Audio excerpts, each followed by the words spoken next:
Welcome to Toffee TV. It is the Tuesday topic, and there is only really one topic we can discuss. It is one on Koeman. There's so many things we can talk about. There's some we've already spoke about, but before I think we talk about going forward, I mean, where did it all go wrong? Because you go back to when he came in summer 2016. It's not that long ago. So much optimism about the place and where we were going and what we were going to do. And okay, the first summer wasn't great. Didn't get lots of players in. He got some players in, but not lots of players in. And he said, "Judge me." Did he say judge me after three windows? Three windows, which we had done. And obviously, last season, listen, wasn't great, but he had to judge the players, turn the players over, which he did. We finished the season quite well. We got that 7th place secure for Europe, and then we had a little tail off towards the end once we knew what we were doing. And then this summer just gone, it was absolutely fantastic. Every day coming in, talking about new signings, and there's so much optimism. But yet now we are on October, and we're looking for a new manager. And rightly so. Yeah, right. Rightly so now. Yeah. Yeah, he come in. A lot of people wanted him. He's a big name. Done well at Southampton. We'd had a tough time. He got him in. And like you say, we brought in some players. That Summer Williams, Williams, Balassi, players like Garner. But we didn't get a centre forward, which is what we needed and what he wanted. Gabbiadini, who's ended up at Southampton, was close a couple of times, couldn't get it over the line. There was the alarm bell should have been ringing at the Sissoko bit, but there was Sissoko, and that didn't happen. And then we started off all right, actually. We won a few games, didn't we? And then we had that period at 1 win in 10, which was naughty, really, this time last year. But he turned it round, and we were very, very strong at home. I think we won 10 of the last 11 home games or something like that, which was incredible. We had 8 on the bounce or 9 on the bounce. And that was an excellent run, and that got us up. But in January he brought in Snyder and Luckman.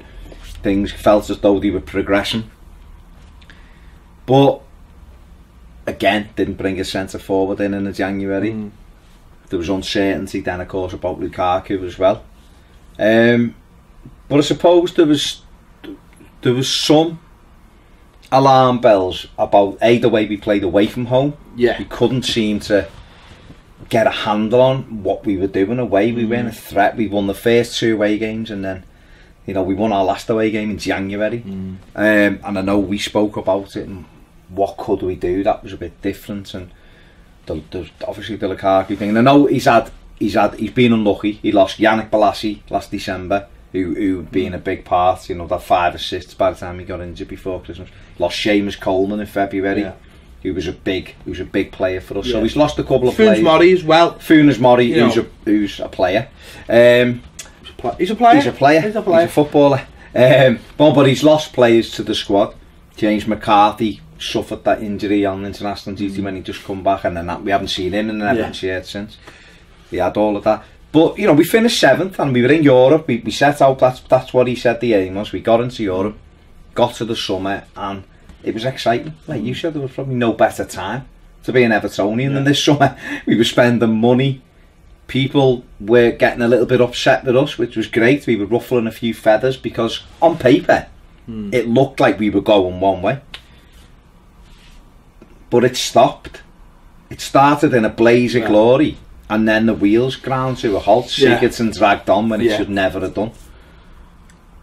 The centre forward we wanted didn't materialise. Even the last few days he was still confident, but that was, for me, that was the first big mistake. Big mistake was that he should have given. He wanted Olivier Giroud. That came out early June that he wanted Giroud, and we're still hoping he'd sign on the 31st of August. He should have been given a window And if he hadn't signed, it was on to the next one. And you know, Ronald Koeman said himself he wanted the left back. Yeah. He wanted the left sided centre midfield player, central back. defender, and he wanted the centre forward. And that was with about 3 weeks ago, the window. He come out openly and said, that's what we're looking for. Me personally, I think he needed a winger as well. I'd have gone with 4. You know, Mahrez was around, Vardy was around. If you're going to do it, go balls out and do it. We'd spent money. Well, we spent money, so go the full hog. We got 100 million in for Lukaku. There or thereabouts, and we kind of stopped, and I think that was when it started. No, I agree completely with that. I said something similar to what, when the window was open, was the players we'd bought, there was no point buying those players if you weren't going to top it off with a centre forward and a centre back or a left sided centre back or whatever. There was no point, because it was only part of the puzzle. If you're going to, we were buying the kind of players that where when you've got a football team, there's certain key areas you need. You need a spine. Yeah. You need a good goalie. We bought. Yeah. You need 2 centre halves. We've got 1. You need centre midfielders. We've got loads of them. And you need a centre forward that you can always rely on. Not just to put the ball in the back of the net. Because listen, not every centre forward can put the ball in the back of the net like Romelu Lukaku did or Kane can do. You need sometimes just a centre forward you can hang your hat on, who other people can play off. So there's 2 missing on it. There's a centre back and a centre forward. And as I say, it's all about having a spine in a football team, and everything else is dress jewellery or whatever. Whatever. Do you know what I mean? They're all just little add-ons. But if you've got a good spine, you can. That's how you make a good team. Some of those signings would have been fantastic last summer when we had, in his first summer, Klassen, players like Sigurdsson, when we've got Lukaku, and we had Funes Mori fit, and we had Balassi. This summer, not when you haven't got the spine. And the thing about it is, though, the players we bought this summer, apart from one, I would honestly say I'm happy with all of them. Yeah, I am. But the problem is that they don't do the job that we need for them to do. So people go, "Oh, you've got Klassen, you've got Rooney, and you've got Sigurdsson." Do you know what? That's fine. I have no issue with having those players. You need a bigger squad. You need a squad to compete. But if you haven't got players in other positions, you're ultimately going to be shoehorning those players into those positions, and that, for me, is the reason it failed. It's as simple as that. It's as simple as that, and it all comes off that. It all comes off the fact that we started the season, and you looked at it and you were like, "Well, we've got Dominic Calvert-Lewin." You're like, "Well, he'll be all right for some games." We've got Wayne Rooney, but he'll be all right for some games. And then you go, "Well, hang on, they'll be all right for some games, but that doesn't work." You know, Sandro, but he's a kid coming into 21-year-old coming into a new league and all those things. You need someone that you can, as I say, a spine almost allows you to go, well, Sandro hasn't been playing well. He's been playing left side. Fine, take him out, swap him for someone else. It's the pressure areas, and as you say, you go back to Giroud there. Giroud would have been a fantastic signing, but also he's also, I don't think, a player that you go, "Oh, I'm going to chase him all summer," because he's absolutely amazing. He would have been great for us, perfect fit for us. Do you know what's kind of ironic? That I thought, two things were going to happen when we played Arsenal. He was either going to come on and score, or he wasn't going to come on. Did you? I thought he'd come on and score. No, but what I mean by that is that he was either going to come on and score, or he wasn't going to come on. And he didn't come on. Exactly. So it's like the man we missed can't even get on. Yeah. I thought Arsenal might bring him on just to rub salt in our wounds, but he didn't. He didn't need to. But he brought rub salt in the wounds by not bringing him on. But you're right, we shouldn't have been chasing after a player all summer that, that we really needed, or we in a position we really needed, and I feel like I feel like there's been a breakdown of communication somewhere as well at the club. Farhad Moshiri, right? He's coming to the club. I honestly don't think he knows jack shit about football. Honestly, I'll be straight, and that's not a problem. That is not a problem. I think he's like the smiley man who just like, this is, see him on Sunday when he was like, he'd seen himself on the screen at the end and started waving. I'm not going to be right too. That's what he strikes me as. He strikes me as a man who is just like, this is all great, but just doesn't get it. He gets what he does, he just doesn't get this football lark, right? And I think he's led by others, but I think the problem is that he's come up with this solution. We're going to have a director of football and we're going to have a manager, and it's all going to work perfectly. But he's almost led by those people. So he hasn't. So he's been sitting there all summer going, and the manager's been like, "We're going to sort this out," and Steve Walsh is like, "We're going to sort this out," and he's been like, "Okay," and then you've got to the end of the summer and it hasn't been sorted out, and he's gone, "I thought you were going to sort it out," and he went, "But it's all right, don't worry about it." Okay, do you know what I mean? Like he relies on them for the football knowledge. That's how it seems to me, anyway. Whereas what he should have been doing all summer is knocking on the door, going, "Why haven't you got us a striker here? Where's the striker? Do I need to split you two up? You know, do I need to take over this?" And that for me is I think, I don't know, it might be absolute nonsense, but I just think to myself, experienced manager, alright, he's not experienced director of football, but he's experienced at what he does. In the middle, there's a very wealthy businessman. Shouldn't one of those, you know, in that little triangle, have fucking got this sorted out between them? Because we're sitting here all summer going, sign another player, we just need a striker, you know. It's going to come. Got faith. These three very... needed two. Well, of course we did. These three very important men are going to sort this out, because the three very important men, and then you've got Bill as well, who'll be, you know, wishing upon a star to get as a striker. Especially when you knew it wasn't like Lukaku just left at the last minute. No, he knew. That was done early. He shouldn't have been allowed out the door till we had the striker. It's not. There's not even the creativity to go, right, okay, Ron, you know, you want to go to Man United, they want to buy you, right? Hello, Josie, you want Romelu Lukaku? That's great. So what we'd like is 50 million and Anthony Martial, please, and we can do this deal quite quickly. Well, yeah, well, Rooney's coming anyway, but you know what I mean? Something like that, which is creative. So you're letting Lukaku go, but you're going, look what we got though. We got Martial and we've got Rooney. So we've got a player who's got loads of ability, might score goals. And we've got a player who's got loads of ability, albeit coming towards the end of his career, but still a fantastic footballer. But we've got Martial, who can play off the left, he's pacey. Now when we get a target man as well, oh my, that's us, we're sorted. Look at the likes of Liverpool. They got like a front six. Okay, they're not all going to play at once, but they've got players like, you look at Spurs, okay, they've got Kane and Ali, they've got Son, you know, they've got Les, they've also got Llorente, haven't they? And they've got wide players. Man City have got an embarrassment of riches. Arsenal yesterday put on Sunday put 5 past us. Didn't even bring Olivier Giroud on. You know, Welbeck wasn't fit. You know, all of these clubs have got 3, 4, 5 players, and players you can play down the middle. We haven't got, you know, we've got Dominic Calvert-Lewin, who's done well, but is never going to get us more than half a dozen goals. Not never, that's harsh.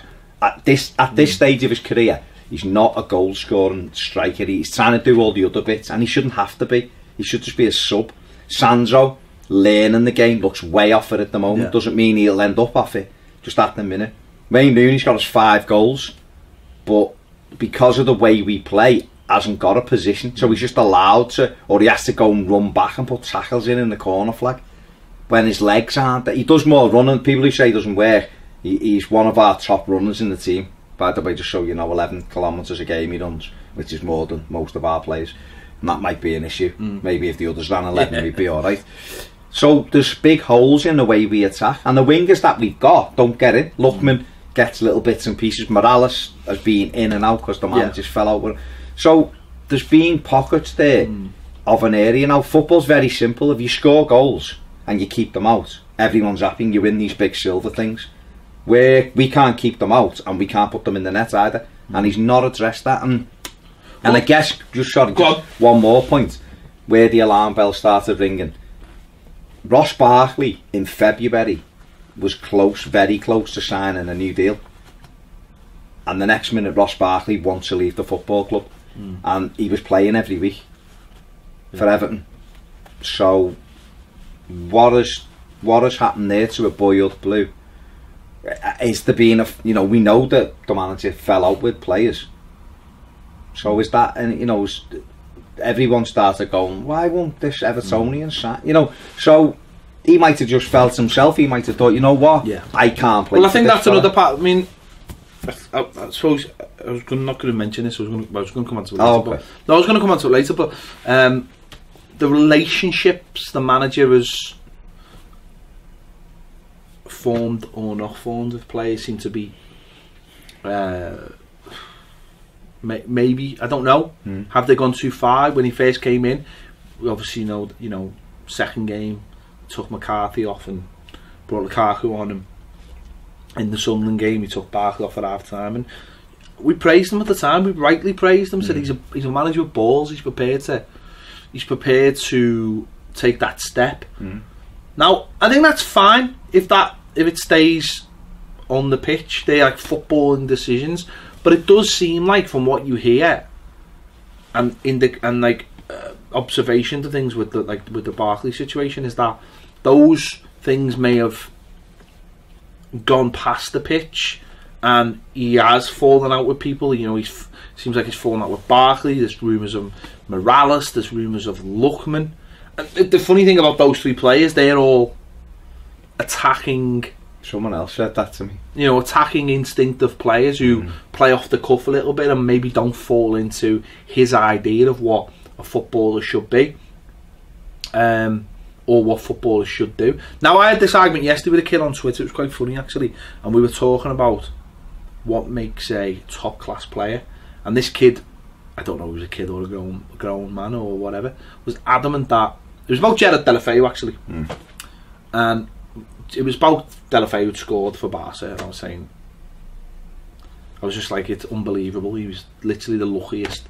For me, he's literally like the luckiest person alive. He's playing for Barca, scoring for Barca, playing for Spain, and yet when he played for us, he was, as far as I was concerned, he was garbage because of what he put. He's not a garbage footballer, but of what he put into the game. And this kid had said to me, "Oh, well, it's not about hard work," and I was like, well, actually, you're absolutely wrong. It is about hard work, and this is the problem. People like you would rather have 11 workers rather than flair. And I said, no. I said, flair players work hard. They work hard in the right areas. And this kid was citing Messi as an example. I was saying, do you think Messi doesn't work hard? Because if you think he doesn't work hard, you don't watch football. You don't understand. And he was like, he doesn't work hard. It's just all talent. I was like, no, it's not.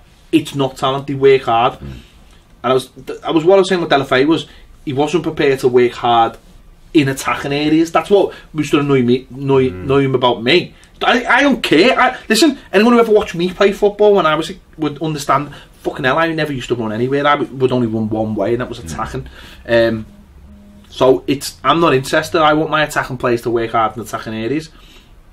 But Koeman had this saying had a mindset where he wanted his attacking players, and there's another one, Deulofeu, to work everywhere. And I think ultimately that caused, obviously fell out with people. The latest, it seems, would have been Ademola Lookman. I'm going Pochettino. Spurs are one of the most talented sides around. Every one of their players has to work hard. Everyone. We had a manager before Koeman who let Leon Osman's confirmed this about Kevin Morales. The manager told him not to bother running back. Don't bother running back, and it just makes you lazy because you think, well, and you see that with Lukaku. People will like, he doesn't have to run as long as he scores goals. Well, you do have to run because you've got to take the fight to the opposition. I suppose the point is, though, it's about, if he's asking players to work hard, and we've done videos on this and we've praised the managers, so it's not even like we're going back on it. But it's that idea of him falling out with players, and I wonder whether, obviously we don't have access to dressing rooms, and you just wonder how far he took that. whether he took that too far, where he pushed players too far, where he was asking attacking players to do things that would ultimately reshape their game. I mean, don't get me wrong, listen, last season I looked at Barkley, I thought he was a better player under Koeman. I thought he was working hard, I thought he was defensively better, but for whatever reason Ross didn't think No, I think what happened, it was pushing his game in the right way. I don't even think it was that. It was the fact that the manager openly criticised him on about half a dozen occasions that made him turn around and think, well, I'm not staying. So was that man management? Bad man management. I think it's fine to criticise him a couple of times, but I think there's other play. Put it this way, right? Ross Barkley, and everyone knows I love Ross, so you know people might take this or disregard it. That's up to them. But Ross Barkley's contract and lots of things were discussed many times. You know, we said this and it's in it, and we'll sell him, but if he doesn't sign, blah blah blah. Yeah, soft shite up front who spoke about nothing else other than leaving Everton, you know, wanting to do big things, and was never ever criticised by Koeman, ever. Never once did he come out and go, if he doesn't sign that contract, we're going to make him stay till he does sign it. But wouldn't it have been, I'm trying to think of the right word here, isn't that essentially doesn't Koeman fall in the same bracket as hypocritical? That's the word I was looking for. But he said a similar thing, didn't he? Because he but that's what I'm saying. No, but he called them hypocritical when he criticised Barkley.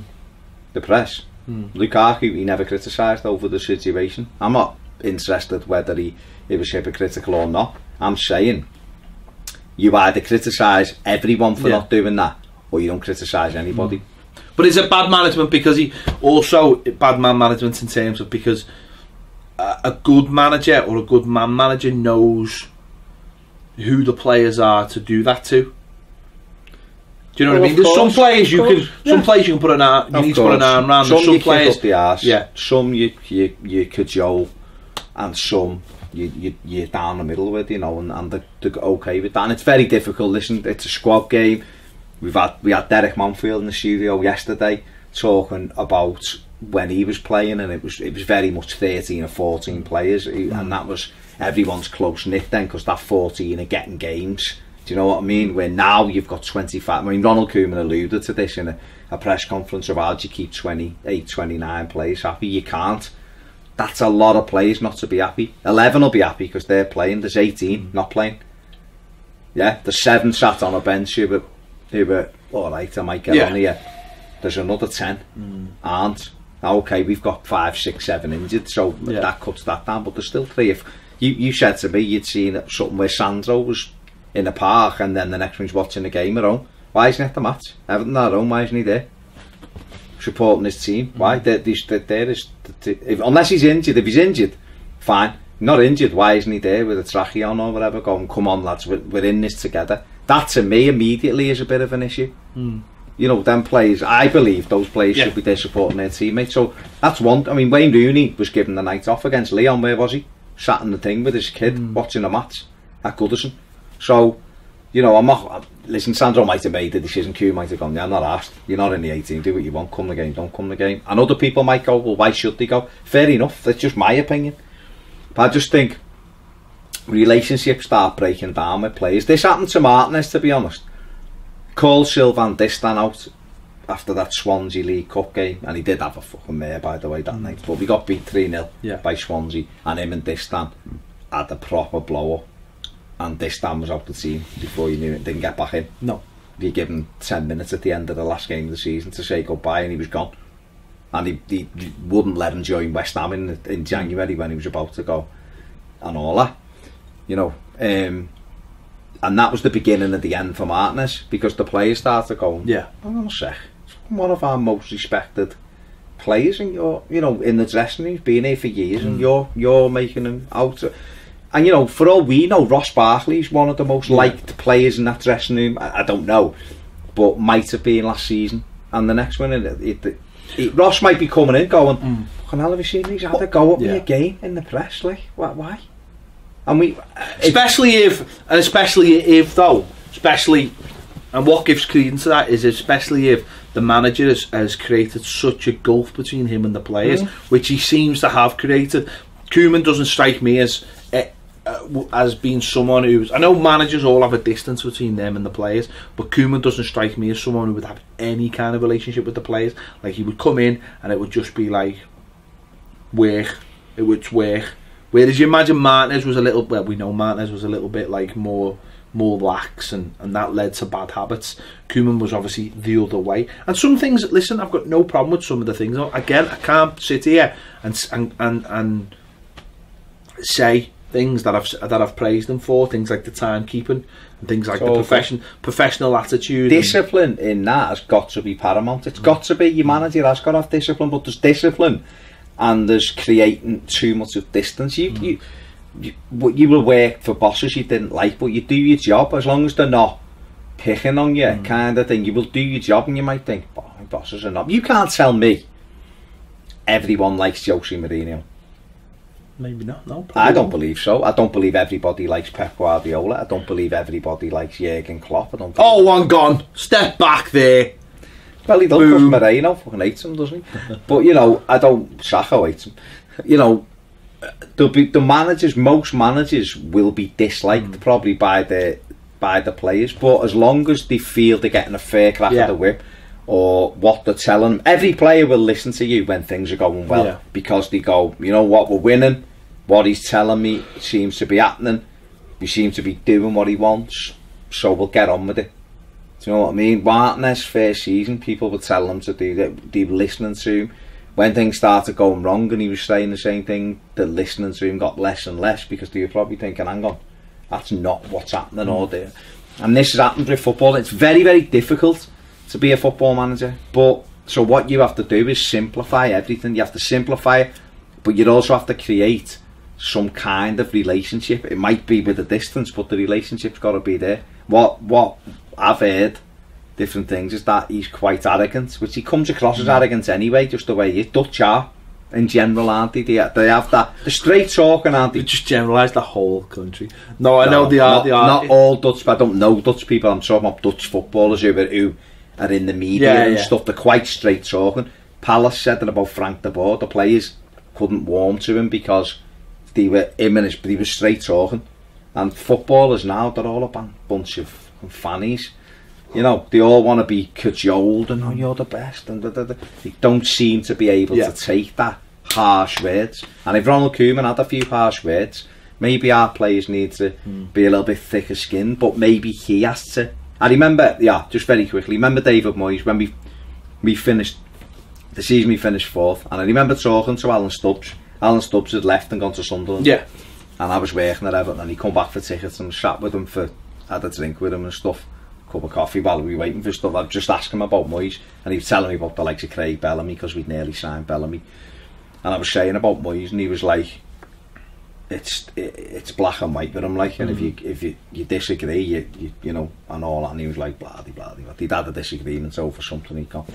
And then I remember speaking to him a few years later, and he was like, he's realised that he's had to mellow. Yeah. He's had to change that and you will do this and you will do this, because the players don't respond to it, because they've got more power. 25 years ago, you could go in and say to a player, you're fucking shite, bang, bang, bang, bang, bang, and they would sit there and take that and go, alright, fair enough, he's got a point, I want to play next week because I want the bonus and I want the thing and I want that. Now they're millionaires. And I remember years ago, Jim Smith, who used to be the Derby manager, saying, I knew it was time to get out, because I was talking to people who were on much more money than me and who weren't asked about football really. They were more worried about the money. That was what bothered them more than the game. And he said, I knew then that was the end of it. And Peter Reid done an anecdote about when he was manager at Leeds for a short while. He had to go with Viduka, because Viduka was, and he said, the look he gave me, it was like, well, alright then. And he said he quickly realised, and he went over to him, thought he went back out for the second half and went, I only said that because you're the best player and I expect more from you. And he said he kind of, his stance softened a bit then, because you've got to be careful. And if Koeman's arrogant enough, I don't know if he is, I'm just saying, if he's that fella who's like, you'll do what I fucking say, otherwise that's it, you know. And you do have to have a bit of that, because managers have to have that principles. But do we know if there was a buffer? So your manager might be a shite talk, but the number 2 is like, listen, what he means is, you're brilliant, what he means is bum bum bum. And I just think there was a distance. There's a distance as us as fans, isn't there? You've mentioned it many a time with Martinez. We were like, oh, please get it right, you know, and it was harder to criticise. With this fella, he's gone. I mean, just like, yeah, let's move on now, you know. Yeah. No, another thing, I mean, that's one thing, isn't it? I mean, that's relationships, that's day-to-day relationships, I suppose, and going in and having to work hard and feeling like you want to give everything for the manager. But I suppose the other thing as well is, and I think actually this is I don't know whether this is more important, but footballers, you know, it's a job and all the things, but you've got to believe in what you're doing, and I don't think the players have enjoyed the way we play this season, and I think that's another thing. And I think it's you look that the way we play. I mean, I'm made up. I don't have to go and watch. Well, hopefully, fingers crossed, touch wood, I don't have to go and watch us play that kind of football again. Playing without wingers, playing a football that is just shit. What football? What style? Tell me what style. I don't know what style is, but I know what style. But the manager's been in 16 months. What style is but it? I don't know. But I know what. There lies the problem. But I know what style it isn't, and that's exciting. That's the most important thing. For me, for you, for others watching, you grow up and you watch Everton play, and for me, Everton is. Listen, it's not all pass. It never has been, and it should never be. It wasn't it wasn't under the school. If the school, the term school of science isn't about tippy tappy football.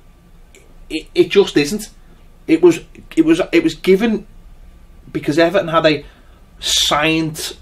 it wasn't scientific, but it was almost like they've got an effective way of playing, and that basically meant whatever was needed they could do.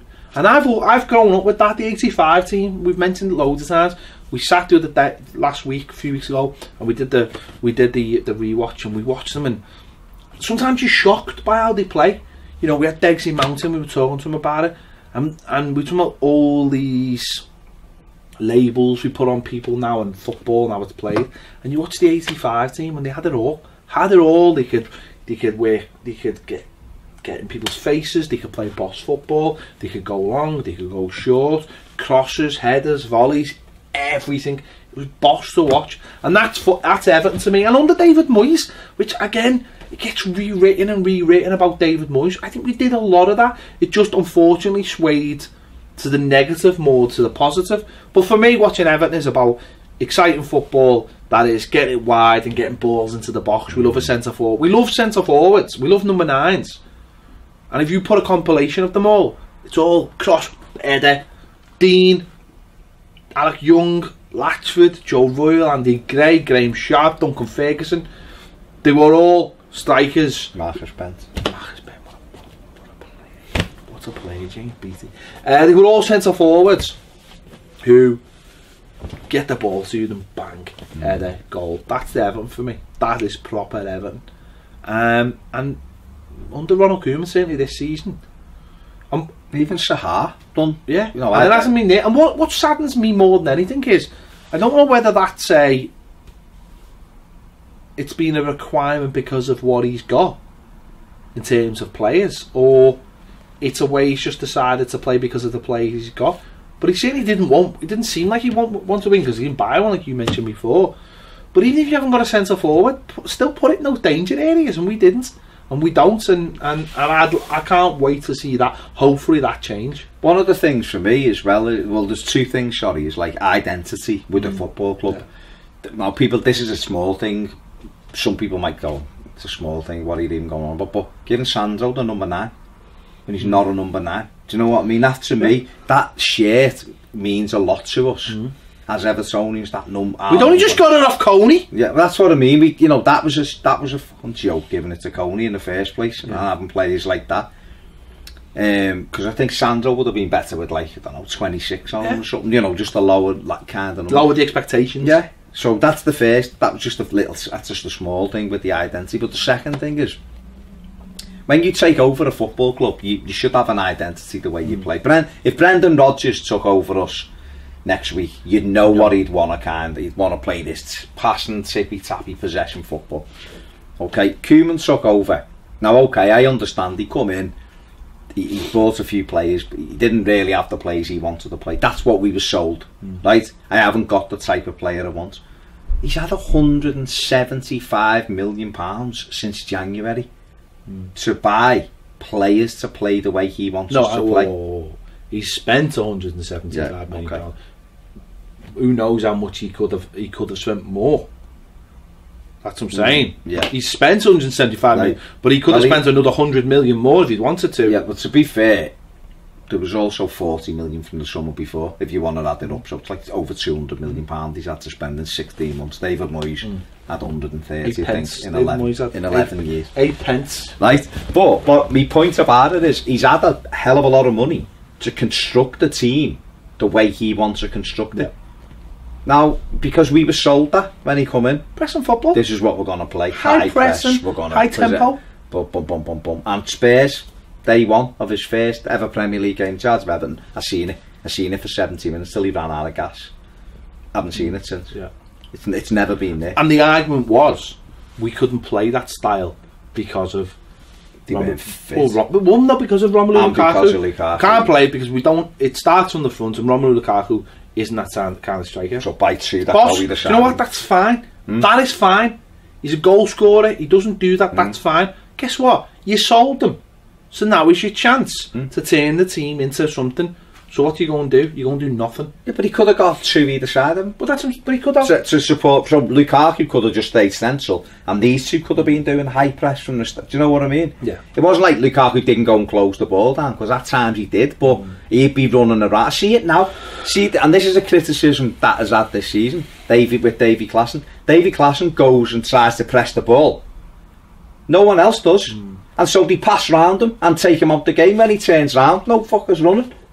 You seen it? Calvert-Lewin, Rooney tries it and he turns around and he's like, where the fuck? And Nias does it.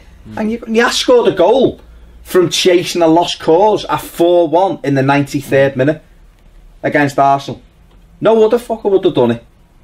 And that's the problem. If we would have had 10 players doing that, 9 players extra doing that kind of way, or Pickford fucking did do it a couple of times, we mightn't be in the predicament we're in, and he mightn't have lost his job.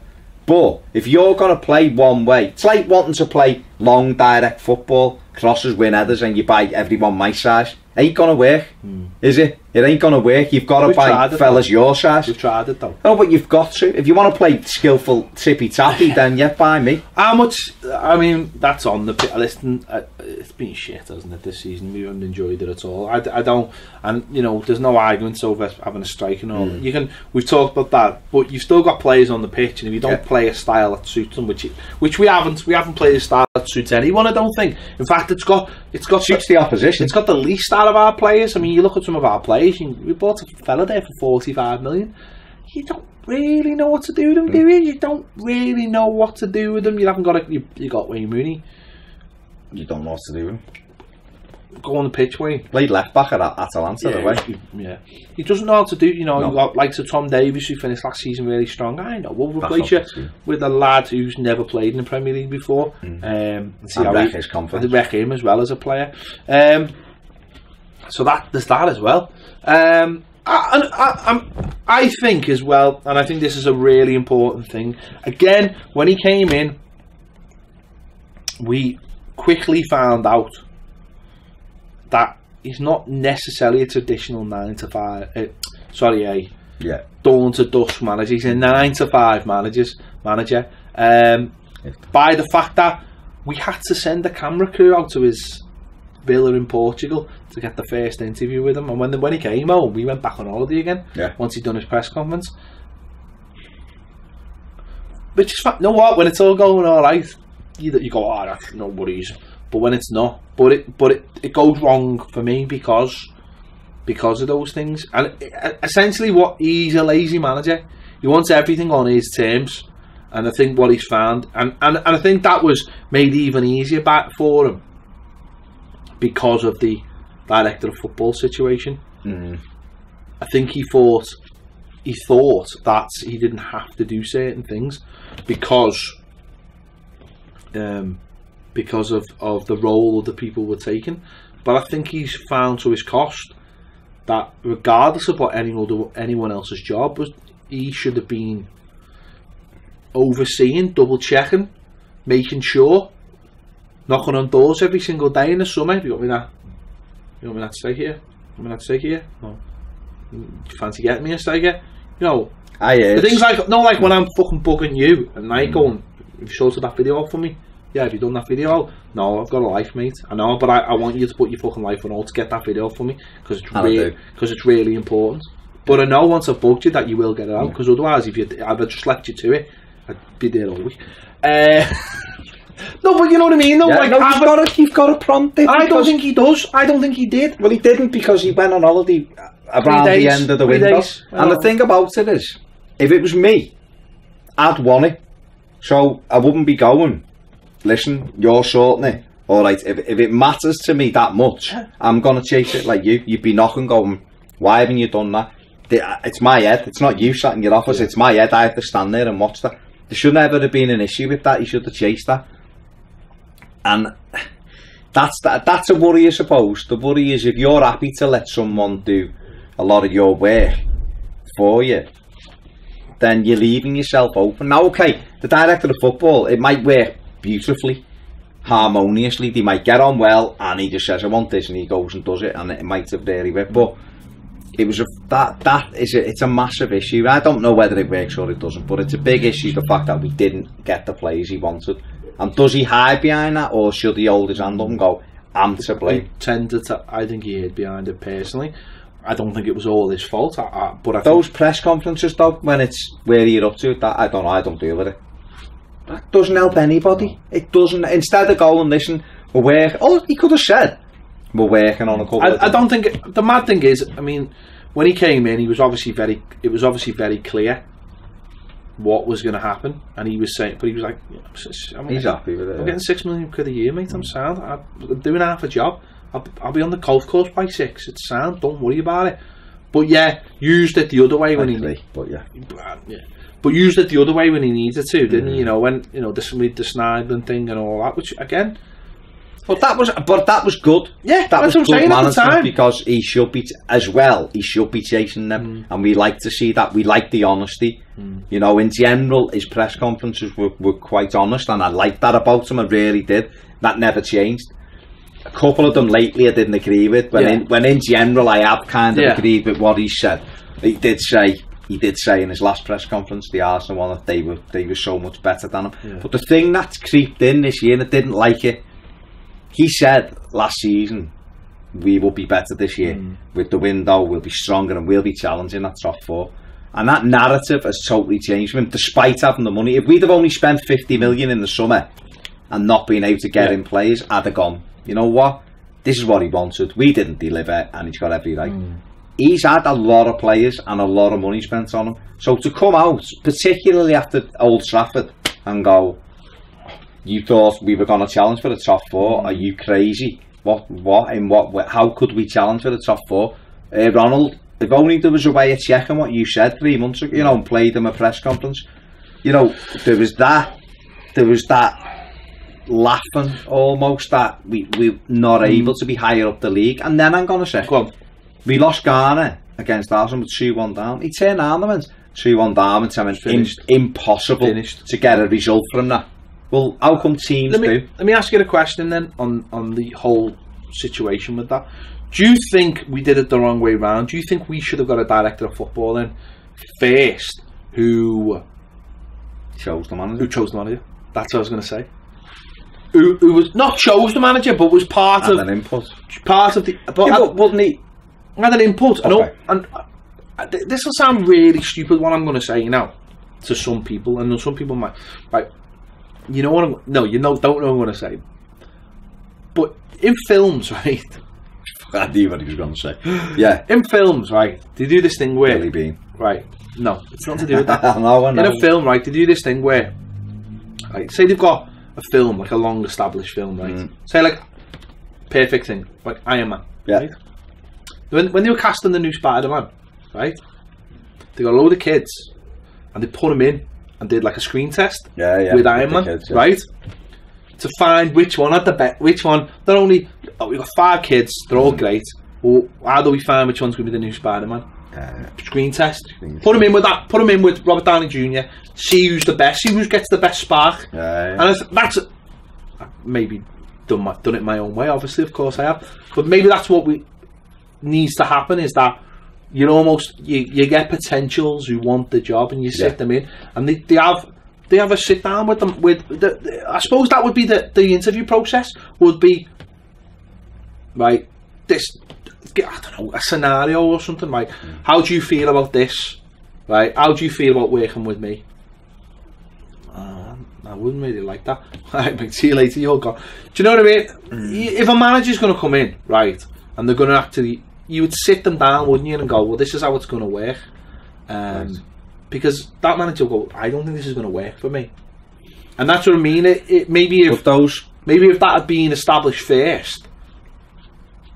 Because what Everton seems to have said is, right, we're having a director of football, and that's the end of it. And really, he's the number one guy. The manager's not the number one guy. The director of football is the number one guy. Because if the director of football wasn't the number one guy, the director of football would be getting sacked today, and the manager would still have his job. But the director of football seems to be the number one in that relationship. The consistent, the person who will stick it out, because that's the consistency. And I just think that maybe if that had been the other way around, I know. Listen, it was all about timing. It was all about doing things. I just think that maybe if the man who's going to take over, it might work better knowing that Walsh is in place. Walsh is an input. Walsh says, I can work with this guy, and that guy says, I can work with Walsh. Because there's no manager in the world that we are looking at will have to come to Everton. They don't have to come to Everton. They can happily stay doing what they're doing, or they will go, I'm happy, I'll see where this, or I've got other offers. They're not going to go, listen, I'll take a job at Everton. It's probably not a great fit. It mightn't work, because if it doesn't work, it's going to reflect badly on that fella, like it ultimately has on Koeman. So, yeah, but I think the Koeman appointment was obviously, he works with a director of football anyway, like you said, so it almost made it easier because he's done that. But I'm not saying that relationship's the right relationship. That's what I'm saying. That's like saying, but that was what was going to happen. We knew that. We wanted Monchi, didn't we? And we tried to get Monchi, before we got Koeman. Should have got Monchi in there. Well, if Seville, Emily, but if Seville would have released them, we'd have had them. They played. But surely that's a relationship. That's like saying, well, I've worked with you in the past, and now we're going to get someone else in, but I don't like him. But it won't work, would it? Wouldn't work. No, but I suppose, like you've just said, you've just made the key points of your argument is that it was about timing, wasn't it? And I think it was easier getting Koeman because he's worked with a director of football. He's already done it. You're right, and what the media report, and we don't know whether it's true or isn't, but they don't get on. Well, that's the rumours, right? And Richard Keys said it on Sunday, didn't he? He said it Sunday, so it could be right, it could be wrong. But the thing, what you find is, normally when these stories are bouncing around, there's people are talking. Now, that's fine, Ronald Koeman, if you listen to the other stories read between the lines, doesn't really get on with anybody. And again, that's an issue, isn't it? So, if that's the situation, now you would like to think Everton going forward, Steve Walsh will very much be at the forefront of those interviews, sitting with Farhad Moshiri, sitting with Bill Kenwright. They could have sat down together and gone, Steve, is he where, do you see this improving? Is he difficult to work with? And Walsh might have gone, it's not going to improve. Players don't like him. I don't get on with him, and we need to make it. And he could have been key in this decision, Steve Walsh, for all we know. Get rid of him, and I've identified him, and we've put the feelers out.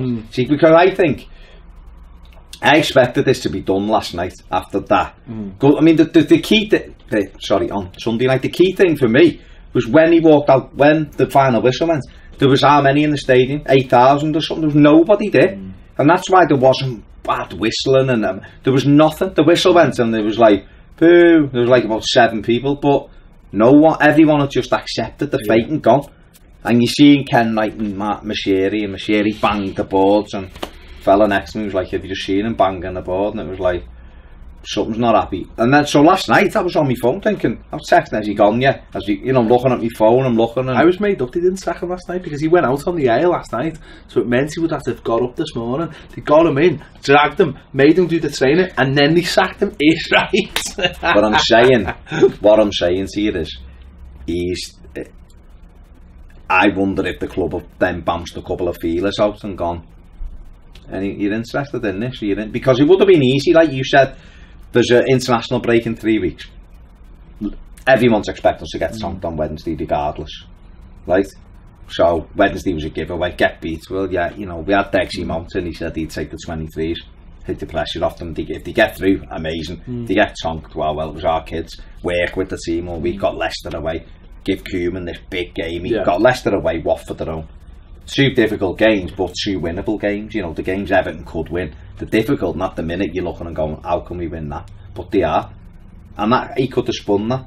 And they could have gone, let's see, get to the international break and cull them. If that's the case, we'll cull them.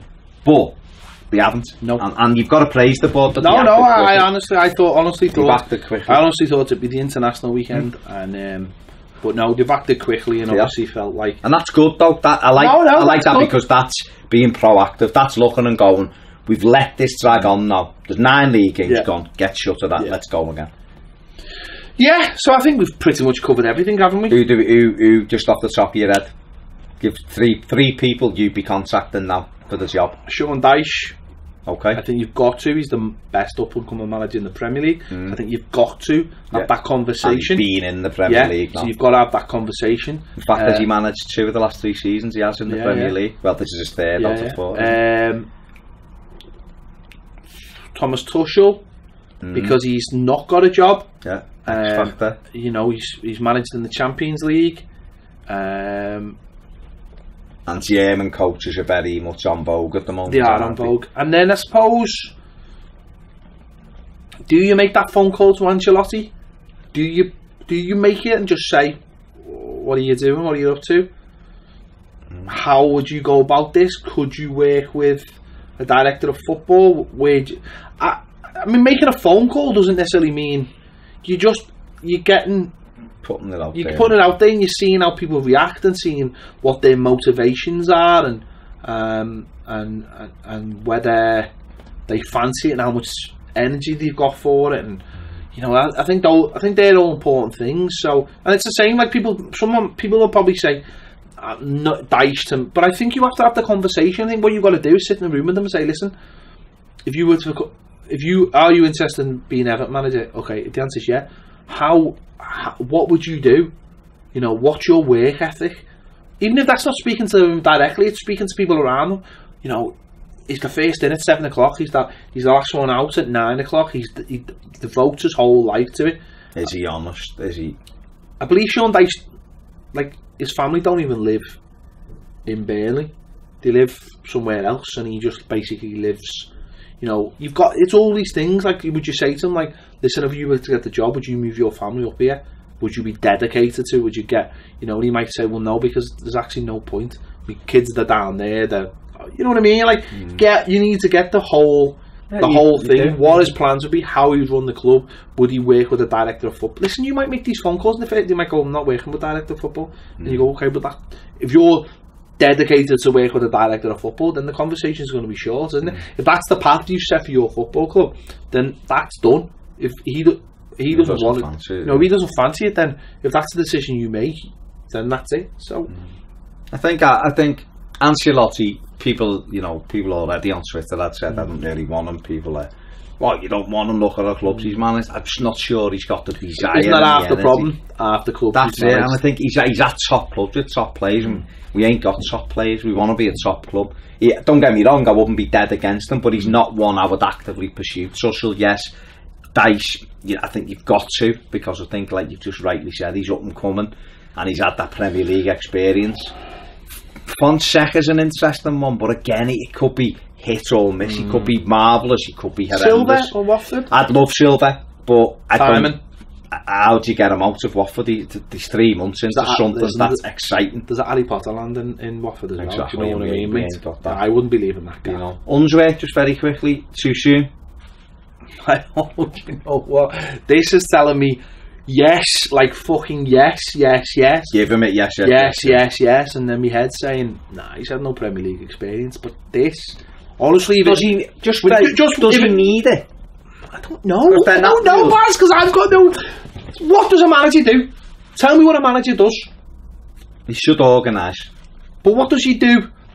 I know. No. I mean, what does he do? Like, how do transfers work?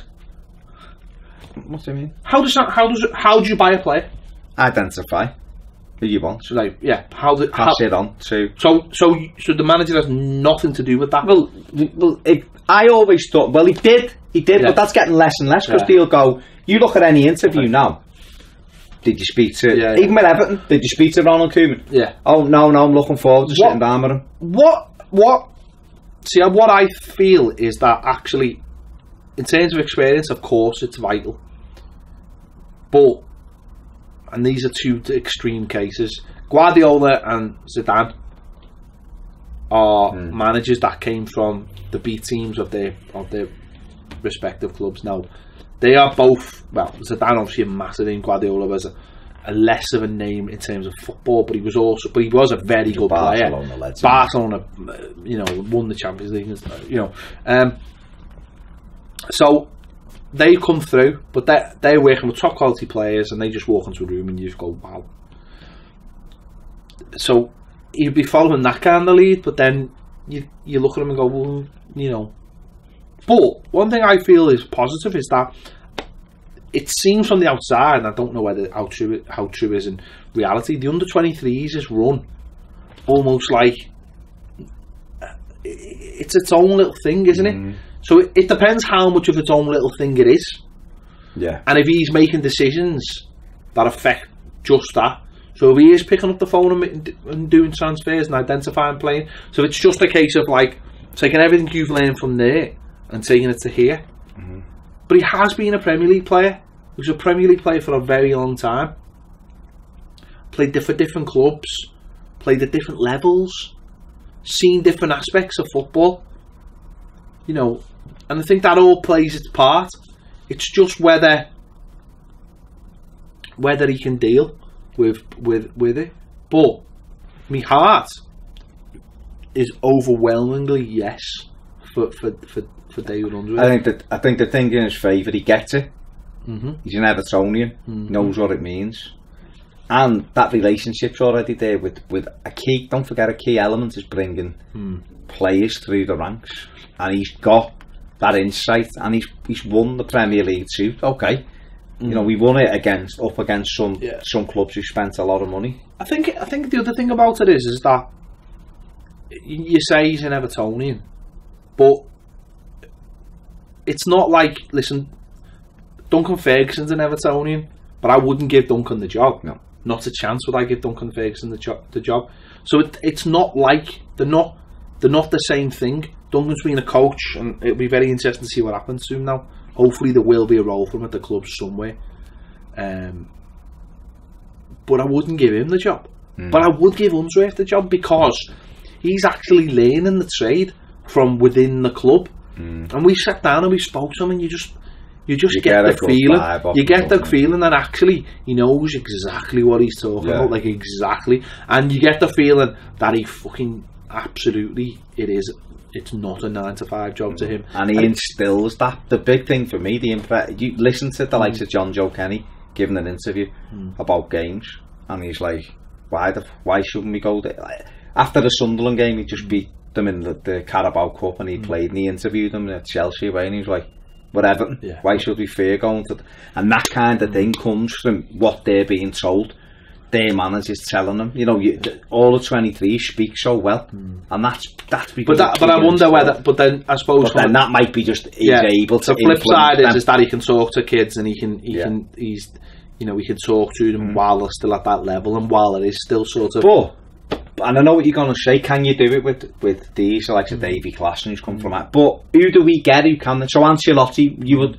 If Ronald Koeman can't do it, he's fucking one of the best footballers. No. Listen, I think that. Do you know what I mean? That argument of I think of course there's an argument. Big name managers will attract big name, but I think more importantly, if you're signing a player has to look at it and go, is this the right thing for my career? And how many of them do actually go, well, who's the coach there? Or I think it's a small amount. I think someone like Pep will always have a pull, of course, or he will have a pull. Yeah, Klopp's probably got who's to say? But how does Jurgen Klopp get that pull? Yeah. How do the managers get that pull? They get that pull by being good coaches. Well, yeah. And if you know, who's to say Unsworth didn't come in, become a brilliant coach, and players go, I like what he's doing there, and I want to play for them. For Everton to get better players, they have to pay good money, and they have to start being successful, or being close to that top four and being competitive, and then a better level of player will join you because you go, come and play for this club. This is our team. We have these players, and this is this stadium. I suppose the counter sort of argument is what Shakespeare did at Leicester. Yeah, of course. And you look at it and go, well, actually, of course, the crunch is that he couldn't do the job. But that's not. Listen, that's not our decision to make. No.